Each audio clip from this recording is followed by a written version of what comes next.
നമ്മുടെ സമൂഹത്തിൽ നമുക്ക് ചുറ്റും ജീവിക്കുന്ന, വേദനിക്കുന്ന, നിരാലംബരും രോഗികളുമായ സഹോദരങ്ങളിലേക്ക് നന്മയുടെ കരം നീട്ടുവാൻ ഒരു പുതിയ പ്രോഗ്രാം ശമരയാൻ ഞങ്ങൾ ഒരുക്കുകയാണ്. പങ്കുവയ്ക്കുന്ന ക്രൈസ്തവ സ്നേഹത്തിൻ്റെ ഈ മഹനീയ സാക്ഷ്യാനുഭവത്തിലേക്ക് ഏവർക്കും സ്വാഗതം.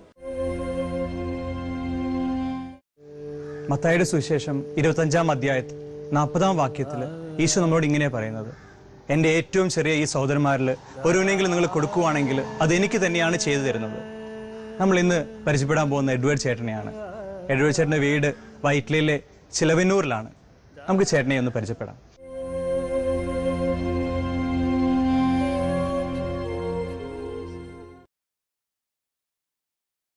നിലയ്ക്കാത്ത ദൈവസ്നേഹത്തിന്റെ ചൈതന്യവുമായി ഗുഡ്നസ് ടീം ഇന്ന് ഒരു തികഞ്ഞ കലാകാരനും സാമൂഹിക പ്രവർത്തകനുമായ സഹൃദയനായ ഒരു ചെറുപ്പക്കാരന്റെ ഭവനത്തിലാണ് എത്തിയിരിക്കുന്നത്.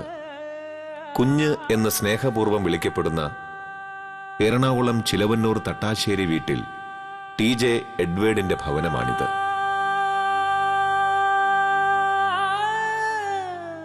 എഡ്വേർഡിനൊപ്പം ഭാര്യ ഡാനി, അമ്മ മേരി, ഒപ്പം എഡ്വേർഡ് ഡാനി ദമ്പതികളുടെ മക്കളായ ഏഞ്ചൽ, എബി എന്നിവരാണ് ഈ വീട്ടിൽ താമസിക്കുന്നത്. ഒരു സാധാരണ പെയിന്റിംഗ് തൊഴിലാളിയാണ് എഡ്വേർഡ്. ഏകദേശം 2 വർഷം മുൻപ് അദ്ദേഹത്തിന് മഞ്ഞപ്പിത്തം പിടിപെട്ടു. നല്ലൊരു കലാകാരനും പൊതുപ്രവർത്തകനുമായ കുഞ്ഞ് 4 ആൾ കൂടുന്നിടത്ത് കുഞ്ഞുണ്ടായിരിക്കും. അത് കല്യാണ വീടാകട്ടെ, മരണ വീടാകട്ടെ, ക്ലബ്ബുകളുടെ വാർഷികമാകട്ടെ, പൊതുജനങ്ങളുടെ ഏത് പ്രശ്നത്തിലും സദാസമയവും എന്ത് ത്യാഗം ചെയ്യാനും കുഞ്ഞു മുന്നിലുണ്ടായിരിക്കും. പെട്ടെന്ന് ഒരു ദിവസം ഇത്ര മാരകമായ രോഗം കുഞ്ഞിന് വന്നപ്പോൾ ഞങ്ങൾ ആകെ വിഷമത്തിലായി. ചേട്ടാ, എങ്ങനെയാ ഈ രോഗം വന്നത്? അത് എനിക്ക് ഒരു 2 വർഷങ്ങൾക്ക് മുമ്പ് മഞ്ഞപ്പിത്തം വന്നായിരുന്നു. മഞ്ഞപ്പിത്തം വന്ന് നമ്മൾ ആ സുഖം ട്രീറ്റ് ചെയ്ത് മാറി ഇംഗ്ലീഷ് മരുന്നാണ് കഴിച്ചത്. പക്ഷേ കുറച്ച് നാൾ അതിൻ്റെ പഥ്യം ഡോക്ടർമാർ പറഞ്ഞു ആഹാരങ്ങളെല്ലാം കഴിച്ചു എന്നൊക്കെ പറഞ്ഞായിരുന്നു. കോഴിയിറച്ചിയെല്ലാം കഴിച്ചോളാൻ പറഞ്ഞായിരുന്നു. അപ്പോൾ ആ ഇതുകൊണ്ട് നമ്മൾ വന്ന് 1 മാസം പഥ്യം നോക്കി. പിന്നെ ഈ ഇത് നോക്കാതെ ഇങ്ങനെ ഭക്ഷണവും കാര്യങ്ങളും ഇത് എല്ലാം കഴിച്ചു. പക്ഷേ ഇത് വയറ്റിലുണ്ടായിരുന്ന ഈ സംഭവം, ഈ സാധനം പോയിട്ടുണ്ടായിരുന്നില്ല. അത് നമ്മൾ ഈ മഞ്ഞപ്പിത്തം എന്ന് പറഞ്ഞ ഈ അസുഖം നമുക്ക് പെട്ടെന്ന് അറിയാൻ പറ്റാത്ത ഒരു ഇതുകൊണ്ടൊരു പനിയൊന്നുമില്ല, നമുക്ക് ചെറിയ ക്ഷീണമൊന്നും പറഞ്ഞു കഴിഞ്ഞാൽ നമ്മൾ ഓർക്കും ആ ജോലിയുടെ ക്ഷീണമാണെന്ന് വിചാരിച്ചുകൊണ്ട് നമ്മൾ പിറ്റേ ദിവസം പോകും. പക്ഷേ ഇതിങ്ങനെ നാളുകളിങ്ങനെ അകത്ത് കിടന്ന് അത് ലിവറിൽ കയറി പിടിച്ച് ഏതാനും ദിവസങ്ങൾക്ക് ശേഷം തുപ്പുമ്പോൾ തുപ്പലിനൊപ്പം വായിൽ നിന്നും രക്തം വരുന്നത് ശ്രദ്ധയിൽപ്പെട്ടപ്പോൾ അയൽവാസി കൂടിയായ തൃപ്പൂണിത്തുറ ഗവൺമെന്റ് ഹോസ്പിറ്റലിലെ ഡോക്ടർ ബിജുവിനെ കണ്ട് പരിശോധനകൾ നടത്തി. പുള്ളി തന്നെ ബ്ലഡ് ടെസ്റ്റ് ചെയ്യാൻ പറഞ്ഞു. ബ്ലഡ് ടെസ്റ്റ് ചെയ്ത് കഴിഞ്ഞപ്പോഴാണ് മഞ്ഞപ്പിത്തം ഉണ്ടെന്ന് അപ്പോഴാണ് അറിയണം. ആ മഞ്ഞപ്പിത്തം അദ്ദേഹത്തിന്റെ കരൾ കാർന്നു തിന്നുകൊണ്ടിരിക്കുകയായിരുന്നു. തുടർ പരിശോധനകളിൽ മഞ്ഞപ്പിത്തം കരളിനെ ബാധിച്ചു എന്ന വസ്തുത വ്യക്തമായി. വേണ്ട മരുന്നുകൾ കൊടുത്തുകൊണ്ടിരുന്നുവെങ്കിലും നിഗമനങ്ങൾക്കപ്പുറം രോഗം കടുത്തത് പെട്ടെന്നായിരുന്നു. അവിടെ നിന്ന് മരുന്ന് കഴിച്ചുകൊണ്ടിരുന്ന ടൈമിലാണ് ഇപ്പോൾ രാത്രി പെട്ടെന്നൊരു നെഞ്ചുവേദനയും കാര്യങ്ങളൊക്കെ വന്ന് രാത്രി കാരണം മരിച്ചു പോകുന്നൊരു അവസ്ഥയിലേക്ക് എത്തിയ ഒരു അവസ്ഥയായിരുന്നു. കാരണം ഇവിടെ രാത്രി എല്ലാ ആളുകൾക്കും ഇവിടെ ആശുപത്രിയിൽ ചെന്ന് കഴിഞ്ഞപ്പോഴാണ് പറഞ്ഞത് എല്ലാം പെട്ടെന്ന് ഇതൊക്കെ കൂടി. ഉടൻ തന്നെ ഡോക്ടർ ബിജു അദ്ദേഹത്തെ എറണാകുളം മെഡിക്കൽ ട്രസ്റ്റ് ഹോസ്പിറ്റലിലേക്ക് റെഫർ ചെയ്തു. സുനിൽ കെ മത്തായി സാറ് അവിടെ ചെന്ന് കഴിഞ്ഞപ്പോൾ നോക്കിയിട്ട് പറഞ്ഞത് ഇപ്പോൾ വളരെ ഒരു ഇതായ ഒരവസ്ഥയാണ് പറയാം. കാരണം ഇത്ര വലിയ ഇതൊന്നും പറയാൻ പറ്റാത്ത ഒരു രീതിയിലാണ് നിൽക്കുന്നതെന്നാണ് പറഞ്ഞത്. എന്നിട്ട് ഒരു 12 കുപ്പി പ്ലാസ്മ അന്ന് തന്നെ രാത്രി കയറ്റിയതിന് ശേഷമാണ് കയറ്റി പിന്നെ മറ്റുള്ള ട്രീറ്റ്മെൻറ്റൊക്കെ ചെയ്ത് അങ്ങനെ ഒരു 2-3 ദിവസം കഴിഞ്ഞപ്പോഴാണ് എനിക്ക് ഒരു സുഖം പ്രാപിച്ചത്. പിന്നീടാണ് ടെസ്റ്റിങ്ങിൽ പറഞ്ഞത് ഇത് ലിവറിലേക്ക് മാറ്റി വെക്കാതെ ലിവർ മാറ്റി വെക്കാതെ ഈ അസുഖം മാറില്ല എന്ന് പറയുന്നത്.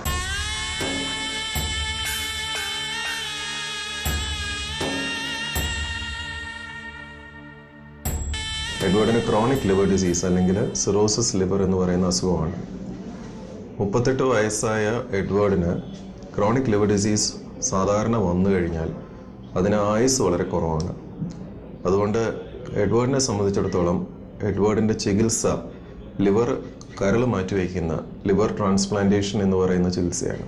4 മാസത്തിനകം കരൾമാറ്റ ശസ്ത്രക്രിയ നടക്കണം എന്നതാണ് ഡോക്ടർമാർ നൽകിയ അടിയന്തര നിർദ്ദേശം. വളരെയേറെ ശ്രദ്ധയും പരിചരണവും വേണ്ട സങ്കീർണമായ ഒരു ഓപ്പറേഷനാണിത്. ഈ ലിവർ ട്രാൻസ്പ്ലാന്റേഷൻ എന്ന് പറഞ്ഞ ചികിത്സ സങ്കീർണവും ചെലവേറിയതുമായതുകൊണ്ട് വളരെ ചുരുക്കം പേർക്ക് ഇപ്പോൾ അത് ഞങ്ങൾക്കത് ഒരു ട്രീറ്റ്മെൻറ്റ് എന്നുള്ള രീതിയിൽ ലഭ്യമാക്കാൻ സാധിക്കുന്നുള്ളൂ. എഡ്വേർഡിനെ പോലെയുള്ളവർക്ക് കരൾമാറ്റ ശസ്ത്രക്രിയ വേണമെന്നുണ്ടെങ്കിൽ ഒത്തിരി സഹായങ്ങൾ സാമ്പത്തികമായിട്ടും അതുപോലെ മോറൽ സപ്പോർട്ട് എന്ന് പറയും. മോറൽ സപ്പോർട്ട് എന്ന് പറയുന്നത് നമ്മൾ ബ്ലഡ് കൊടുക്കാനും പ്ലാസ്മ കൊടുക്കാനും അങ്ങനെ മോറൽ സപ്പോർട്ട് എന്നുള്ള രീതിയിലും ഈ 2 രീതിയിലും എഡ്വേർഡിനെ ഒരു സമൂഹമായിട്ട് നമ്മൾ സഹായിച്ചാൽ മാത്രമേ എഡ്വേർഡിനെ സംബന്ധിച്ചിടത്തോളം ഒരു ട്രാൻസ്പ്ലാന്റ് നടക്കുകയുള്ളൂ. ഈ ശസ്ത്രക്രിയയ്ക്കും മരുന്നിനും ആശുപത്രിയിലെ പരിചരണത്തിനുമൊക്കെയായി 20 ലക്ഷം രൂപയോളം ചിലവ് വരും.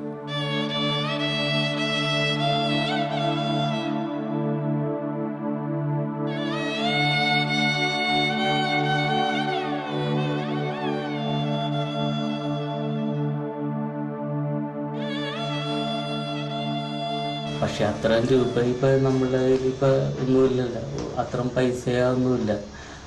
പക്ഷേ ഇപ്പം തന്നെയുള്ള ഈ ചിലവുകളും കാര്യങ്ങളും എല്ലാം ചെയ്യുന്നത് നമ്മളുടെ ഇവിടെ രാഷ്ട്രീയ രംഗത്തും പൊതുരംഗത്തും ഒക്കെ നിൽക്കുന്ന നല്ലവരായ നല്ല മനുഷ്യരുടെ കനിവ് കൊണ്ട് മാത്രമാണ് നമ്മളിപ്പോൾ ഈ ജീവിതം മുന്നോട്ട് കൊണ്ടുപോകുന്നത്. 4 മാസത്തിനകം കരൾമാറ്റ ശസ്ത്രക്രിയ നടത്തുക എന്നത് അത്ര എളുപ്പമുള്ള കാര്യമല്ല. ആദ്യം കരൾ പകർത്തു നൽകാൻ തയ്യാറുള്ള ആരെങ്കിലും ഉണ്ടാകണം. O പോസിറ്റീവ് രക്തഗ്രൂപ്പാണ് എഡ്വേർഡിൻ്റേത്. ഭാര്യ ഡാനിയുടെയോ അദ്ദേഹത്തിന്റെ സഹോദരങ്ങളുടെയോ ബന്ധുജനങ്ങളുടെയോ ഒന്നും രക്തഗ്രൂപ്പ് എഡ്വേർഡിൻ്റെതിനോട് യോജിക്കുന്നില്ല. ഈ സാഹചര്യത്തിൽ പുറമേ നിന്നും ഏതെങ്കിലും ഒരു കരൾ ദാതാവ് സന്മനസ്സോടെ മുന്നോട്ട് വരേണ്ടിയിരിക്കുന്നു. അതുമല്ലെങ്കിൽ എഡ്വേർഡിന്റെ കരളുമായി യോജിക്കുന്ന മസ്തിഷ്ക മരണം അഥവാ ബ്രെയിൻ ഡെത്ത് സംഭവിച്ച ഏതെങ്കിലും വ്യക്തിയുടെ കരൾ നിർദ്ദേശിക്കപ്പെട്ട 4 മാസ കാലാവധിക്കുള്ളിൽ ലഭിക്കണം. ഇവിടെയും കനിവുള്ള മനസ്സുകളുടെ ഇടപെടലുകൾക്കായി പ്രാർത്ഥനയോടെ കാത്തിരിക്കാൻ മാത്രമേ ഈ കുടുംബത്തിന് സാധിക്കുകയുള്ളൂ. ഒരു പെയിന്റിംഗ് തൊഴിലാളി കുടുംബത്തിന്റെ ചിന്തയിലും ഭാവനയിലും ഒതുങ്ങാത്ത ഈ ചികിത്സാ ചിലവ് ഇവരെ കണ്ണീരിലാഴ്ത്തുകയല്ലാതെ മറ്റെന്ത് ചെയ്യാൻ?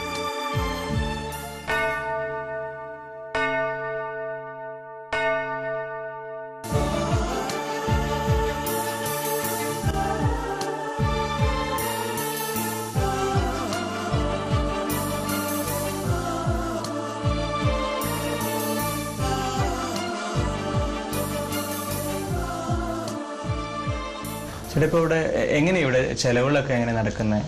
ചിലവ് നടക്കുന്ന കാര്യം ആണെന്ന് വെച്ചാൽ നമ്മൾ അമ്മക്ക് കോർപ്പറേഷനിൽ ജോലി റിസീവായിട്ട് ജോലി ഉണ്ടായിരുന്നു. 2010 പെൻഷനായി കഴിഞ്ഞാൽ അപ്പോൾ ആ പെൻഷൻ ഉള്ളത് കൊണ്ട് അങ്ങനെ അഡ്ജസ്റ്റ് ചെയ്ത് ജീവിക്കും. ഭർത്താവിൻ്റെ അസുഖത്തിനെ തുടർന്ന് ഞാൻ എറണാകുളത്തൊരു കടയിൽ നിന്ന് കുറച്ച് തുണികളെടുത്ത് വന്ന് ഇൻസ്റ്റാൾമെൻ്റായിട്ട് കച്ചവടം ചെയ്യുന്നുണ്ട്. അതിൽ നിന്ന് കിട്ടുന്ന വളരെ തുച്ഛമായ ഒരു വരുമാനം മാത്രമാണ് ഞങ്ങൾക്ക് ലഭിക്കുന്നത്. അതുകൊണ്ട് ഞങ്ങളുടെ നിത്യവൃത്തിക്ക് പോലും പറ്റാത്തൊരവസ്ഥയാണ്. അതുപോലൊരവസ്ഥയിൽ 25 ലക്ഷം രൂപ പോലെയുള്ളൊരു വലിയ തുക ഞങ്ങൾക്ക് ചികിത്സയ്ക്ക് ചെയ്യാനായിട്ടുള്ള നിവൃത്തിയില്ല. നമ്മളിപ്പോൾ ഒരു കരൾ മാറ്റിവെക്കൽ ശസ്ത്രക്രിയയ്ക്ക് മുതിരണമെന്നുണ്ടെങ്കിൽ 2 രീതിയിലുള്ള ശസ്ത്രക്രിയയാണ് നിലവിലുള്ളത്. ഒന്ന് ലിവിങ് ഡോണർ എന്ന് പറയുന്നത് രോഗിയോട് ബന്ധമുള്ള ആരെങ്കിലും പകുതി കരൾ രോഗിക്ക് ദാനം ചെയ്താൽ. 2 കെഡാവർ ട്രാൻസ്പ്ലാന്റ്. കെഡാവർ ട്രാൻസ്പ്ലാന്റ് ആണ് ഇപ്പോൾ സർക്കാർ മുന്നിട്ടിറങ്ങി കേനോസ് എന്ന് പറയുന്ന കേരള നെറ്റ്വർക്ക് ഓർഗൻ ഷെയറിംഗ്, ആ വഴി നമുക്ക് ലഭിക്കുന്ന കെഡാവർ. ഇതിനകത്ത് കെഡാവർ ലഭിച്ചാലും ലിവിങ് ഡോണറിന് ലഭിച്ചാലും ശസ്ത്രക്രിയയുടെ ചെലവ് വളരെ വളരെ കൂടുതലാണ്. ഉദ്ദേശം 10 ലക്ഷം, അതായത് കെഡാവറിന് 10 ലക്ഷം രൂപയോളം വരുമെങ്കിൽ ലിവിങ് ഡോണറിന് 20 ലക്ഷം രൂപയോളം ചെലവ് വരും. അതിൻ്റെ കാരണം ലിവിങ് ഡോണറിൽ 2 ശസ്ത്രക്രിയയുണ്ട്. കെഡാവറിനെ സംബന്ധിച്ചിടത്തോളം ഒരു ശസ്ത്രക്രിയയെ മേജറായിട്ടുള്ളൂ. അപ്പോൾ ഈ 2 സങ്കീർണമായിട്ടുള്ള ശസ്ത്രക്രിയ നടത്തണം എന്നുണ്ടെങ്കിൽ ഇത്രയും എക്സ്പെൻസ്, ഉദ്ദേശം എക്സ്പെൻസാണ് വരുന്നത്. കൂടുതലോ കുറവോ ചിലവർക്ക് വരാം, പക്ഷേ ഉദ്ദേശം ഇത്രയും രീതിയിലാണ് വന്നു കാണുന്നത്. ജീവിതത്തെക്കുറിച്ചുള്ള സകല പ്രതീക്ഷകളും അസ്തമിച്ച അവസ്ഥയിലായി ഈ കുടുംബം. എന്നാൽ ദൈവം എല്ലാം കാണുന്നുണ്ട്, അറിയുന്നുണ്ട്. കാരുണ്യ പ്രവൃത്തികൾ ഒരിക്കലും അവസാനിക്കുകയില്ല. ഞങ്ങൾ പൊതുവെ കുഞ്ഞേട്ടൻ എന്നാണ് വിളിക്കണത്. ഞങ്ങളുടെ ക്ലബിൻ്റെ സെക്രട്ടറി ആയിരുന്നു, ഇപ്പോഴും നിലവിൽ സെക്രട്ടറിയാണ്.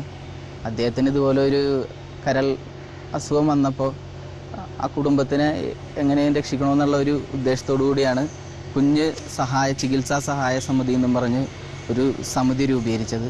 അദ്ദേഹത്തിൻ്റെ അസുഖത്തെക്കുറിച്ച് അറിഞ്ഞതിന് ശേഷം പള്ളിയിൽ നിന്ന് കഴിയുന്നത്ര സഹായം ഞങ്ങൾ ചെയ്യുന്നുണ്ട്.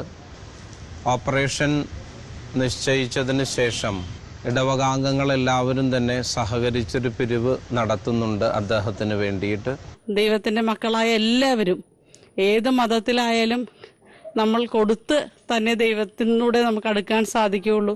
നമ്മൾക്ക് ഇവിടെ കാണുന്ന, ഈ ലോകത്ത് കാണുന്ന നമ്മുടെ സഹോദരങ്ങളെ സ്നേഹിച്ചാൽ, അവർക്ക് കൊടുക്കുവാനും സാധിച്ചാൽ മാത്രമേ നമുക്ക് മുമ്പോട്ടുള്ള സ്വർഗീയ വേദികളിലും നമുക്ക് സ്ഥാനമുണ്ടാവുകയുള്ളൂ. ഒരാളുടെ ജീവിതം രക്ഷിക്കുക എന്ന് പറയുന്നത് ഏറ്റവും വലിയ മനുഷ്യൻ്റെ കടമയാണ്. പിന്നെ നാട്ടുകാരുടെ എല്ലാവരുടെയും സഹായം കൊണ്ട് ഇത്രയും വരെ എല്ലാം എത്തി. ഇനി ഞങ്ങളെ കൊണ്ട് ഒന്നും ചെയ്യാനൊരു നിവൃത്തിയില്ല. 3.25 സെന്റ് സ്ഥലമുണ്ട്. അത് വിറ്റാല് ഞങ്ങളെവിടെ പോയി കിടക്കും. 2 കുഞ്ഞു കൊച്ചുങ്ങളുണ്ട്. വേറൊരു മാർഗവും ഞങ്ങൾക്കില്ല. ഇതാ ഇവിടെ ദൈവം നമുക്കൊരവസരം തരികയാണ്. ഒരു നല്ല ശമരിയക്കാരന്റെ ദൗത്യം ഏറ്റെടുക്കാനുള്ള വലിയൊരു വിളിയാണിത്. ഇവർ തുടങ്ങിവെച്ച ഈ കാരുണ്യത്തിന്റെ അഗ്നി ആളിപ്പടരണം. നന്മയുടെ പ്രവർത്തനങ്ങൾ വിജയിക്കണം. എഡ്വേർഡും കുടുംബവും അനുഗ്രഹിക്കപ്പെടുക തന്നെ വേണം. ഹൃദയപൂർവം ഗുഡ്നസ് ടെലിവിഷനും ഈ പ്രവർത്തനങ്ങളോട് അണിചേരുകയാണ്. ശമരിയൻ എന്ന ഈ പ്രോഗ്രാമിലൂടെ ഞങ്ങൾ സമാഹരിക്കുന്ന സംഭാവനകൾക്കൊപ്പം ഞങ്ങളുടേതായ ഒരു ഓഹരി കൂടി ചേർത്ത് എഡ്വേർഡിനും കുടുംബത്തിനും ഞങ്ങൾ എത്തിച്ചു കൊടുക്കും. നമ്മുടെ കരങ്ങളിലൂടെയാണ് ദൈവം പ്രവർത്തിക്കുന്നത്. നമ്മുടെ കണ്ണുകളിലൂടെയാണ് അവിടുന്ന് കാണുന്നത്. കാതുകളിലൂടെയാണ് കേൾക്കുന്നത്. ദൈവത്തിന്റെ ഈ വിളി ശ്രവിച്ച് നമുക്കും പ്രവർത്തന സജ്ജരാകാം. എഡ്വേർഡിനെയും കുടുംബത്തെയും നിങ്ങളുടെ പ്രാർത്ഥനയിൽ ഓർമ്മിക്കുമല്ലോ. ഈ കുടുംബത്തെ സാമ്പത്തികമായി സഹായിക്കുവാൻ നിങ്ങൾ ആഗ്രഹിക്കുന്നുവോ? നിങ്ങളുടെ വിലയേറിയ സംഭാവനകൾ ശനിയാഴ്ചയ്ക്കകം ഡിവൈൻ ചാരിറ്റബിൾ ട്രസ്റ്റിന്റെ പേരിൽ divine charitable trust CD account number 040231000014 HDFC bank Chalakudy IFSC code HDFC 0000402 എന്ന അക്കൗണ്ടിലേക്ക് അയച്ചു തരിക. വിശദ വിവരങ്ങൾക്ക് Samaritan, care of goodness television, divine vision, divine retreat centre, Muringoor PO, Chalakudy, pin 680309, phone 048027000893, email care@goodnesstv.tv.